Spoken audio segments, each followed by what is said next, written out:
हाल ही में भारत के सर्वोच्च न्यायालय ने विवाह संस्था की विकसित होती प्रकृति पर चर्चा की।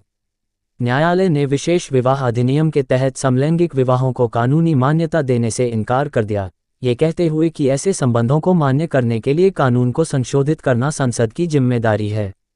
इसके बजाय अदालत ने समान लिंग वाले जोड़ों को अधिक कानूनी अधिकार और लाभ देने पर विचार करने के लिए एक पैनल गठित करने की सरकार की पेशकश को स्वीकार कर लिया। संविधान पीठ की राय इस बात पर भी विभाजित थी कि क्या समलैंगिक जोड़े, जिनमें समलैंगिक साथी भी शामिल हैं, संयुक्त रूप से बच्चों को गोद ले सकते हैं। संवैधानिक वैधता के खिलाफ भारत के मुख्य न्यायाधीश की अध्यक्षता वाली शीर्ष अदालत की 5 न्यायाधीशों की संविधान पीठ ने 3 में फैसला सुनाया। समलैंगिक विवाह को संवैधानिक वैधता देने के खिलाफ 2 फैसला। विवाह की विविध अवधारणाएं। ये कहा गया कि विवाह की कोई सार्वभौमिक अवधारणा नहीं है और इसे कानून, धर्म और संस्कृति में अलग अलग तरीके से समझा जाता है।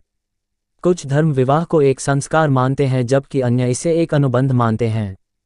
समय के साथ विवाह में परिवर्तन। मुख्य न्यायाधीश ने सती, विधवा पुनर्विवाह, बाल विवाह और अंतरजातीय या अंतरधार्मिक विवाह जैसी ऐतिहासिक प्रथाओं का उल्लेख करते हुए इस बात पर प्रकाश डाला कि समय के साथ विवाह कैसे बदल गया है।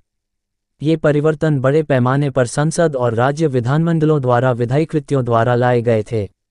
सीजेआई ने कहा कि 7वीं अनुसूची की सूची 3 की प्रविष्टि 5 के साथ पढ़े जाने वाले संविधान के अनुच्छेद 245 और 246 के तहत समलैंगिक विवाह को मान्यता देने और विनियमित करने के लिए कानून बनाना संसद और राज्य विधानसभाओं के अधिकार क्षेत्र में आता है।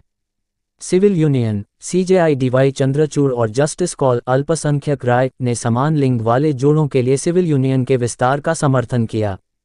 सिविल यूनियन उस कानूनी स्थिति को संदर्भित करता है जो समान लिंग वाले जोड़ों को विशिष्ट अधिकार और जिम्मेदारियां प्रदान करती है जो आमतौर पर विवाहित जोड़ों को प्रदान की जाती हैं। हालांकि एक नागरिक संघ एक विवाह जैसा दिखता है, लेकिन पर्सनल लॉ में इसे विवाह के समान मान्यता नहीं है। ऐसे जानकारी के लिए हमारे साथ मिले रहे। पेज को सब्सक्राइब करें, फिर मिलेंगे अगले वीडियो में।